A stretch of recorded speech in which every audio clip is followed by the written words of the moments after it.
বিসমিল্লাহির রহমানির রহিম। প্রিয় সহকর্মীবৃন্দ, আসসালামু আলাইকুম। আজ দীর্ঘ 6 বছর পর আপনারা আবার একসাথে ফ্যাসিস্ট মুক্ত বাংলাদেশে একত্রিত হতে পেরেছেন। সেই জন্য আল্লাহর কাছে হাজার শুকরিয়া আদায় করছি। দীর্ঘ ফ্যাসিবাদী বিরোধী সংগ্রামে যারা শহীদ হয়েছেন এবং সম্প্রতি জুলাই আগস্টের ফ্যাসিবাদী শাসকদের নির্মম ভয়াবহ দমন নীতির কারণে গণহত্যায় যারা শহীদ হয়েছেন তাদের প্রতি আমি শ্রদ্ধা জানাচ্ছি। যারা আহত হয়েছেন তাদের প্রতি জানাচ্ছি আন্তরিক সমবেদনা। আমি চিকিৎসার কারণে যুক্তরাজ্যে অবস্থান করলেও আমি সব সময় আপনাদের পাশেই আছি। দীর্ঘ 15 বছর গণতন্ত্রের জন্য, আমার মুক্তির জন্য আপনারা যে নিরন্তর সংগ্রাম করেছেন এবং আমাদের অসংখ্য সহকর্মী প্রাণ দিয়েছেন, জুলুম নির্যাতনের শিকার হয়েছেন এবং প্রায় 1.25 লক্ষ মিথ্যা মামলায় জর্জরিত হয়েছে, এখন আদালতের বারান্দায় ন্যায় বিচারের জন্য ঘুরে বেড়াচ্ছেন। আপনাদের এ ত্যাগ শুধু দল নয়, জাতি চিরকাল স্মরণ রাখবে। দেশ আজ এক সংকটময় সময় অতিক্রম করছে। আপনাদের এবং ছাত্রদের সমন্বিত আন্দোলনের ফলে ফ্যাসিস্ট শাসকেরা বিদায় নিয়েছে। একটা অন্তর্বর্তীকালীন সরকার গঠিত হয়েছে। তাদের কাছে জনগণের প্রত্যাশা, রাষ্ট্র মেরামতের ন্যূনতম সংস্কার দ্রুত সম্পন্ন করে গণতান্ত্রিক ব্যবস্থায় ফিরে যাওয়ার জন্য সকলের কাছে গ্রহণযোগ্য একটি নির্বাচন অনুষ্ঠান সম্পন্ন করা।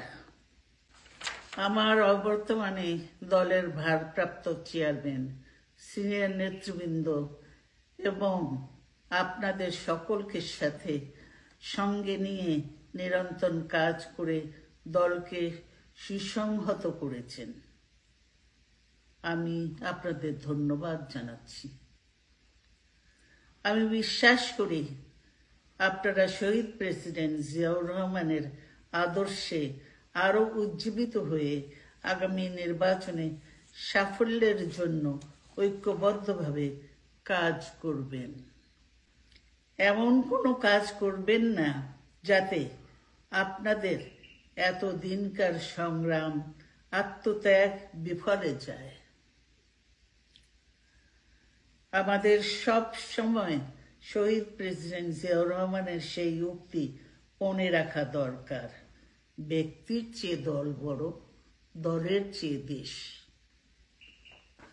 বাংলাদেশের সর্বস্তরের মানুষ, বিশেষ করে তরুণ সমাজ আজ এক ইতিবাচক গণতান্ত্রিক পরিবর্তনের জন্য উন্মুখ হয়ে আছে।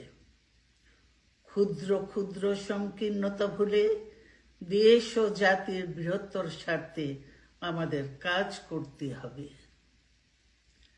এখনো ফ্যাসিস্টদের দোসররা এবং বাংলাদেশের শত্রুরা গণ অভ্যুত্থানের মাধ্যমে প্রাপ্ত অর্জনকে নস্যাৎ করার জন্য গভীর চক্রান্তে লিপ্ত রয়েছে। ইস্পাত কঠিন ঐক্যের মাধ্যমে জনগণকে সঙ্গে নিয়ে এবং চক্রান্তকে ব্যর্থ করে দিতে হবে। গণতান্ত্রিক বাংলাদেশ বিনির্মাণের জন্য আমাদের সকলকে একযোগে কাজ করতে হবে। আসুন আমরা আগামী দিনগুলোতে শহীদ জিয়াউর রহমানের স্বপ্নের আধুনিক, সমৃদ্ধ ও গণতান্ত্রিক বাংলাদেশ বিনির্মাণের জন্য আমাদের সর্বশক্তি নিয়োগ করি এবং এত ত্যাগের বিনিময়ে প্রাপ্ত এই অর্জনকে সুসংগত এবং ঐক্যকে আরো বেগবান করি। আমি যুক্তরাজ্য থেকে অসুস্থ অবস্থায় আপনাদের আহ্বান জানাতে চাই, আসুন জনগণকে সম্পৃক্ত করে বাংলাদেশ জাতীয়তাবাদী দলকে পূর্বের ন্যায় আন্দোলন, সংগ্রাম ও রাষ্ট্র পরিচালনায় নেতৃত্ব প্রদানে আরো ঐক্যবদ্ধ এবং সুসংগতভাবে গড়ে তুলি।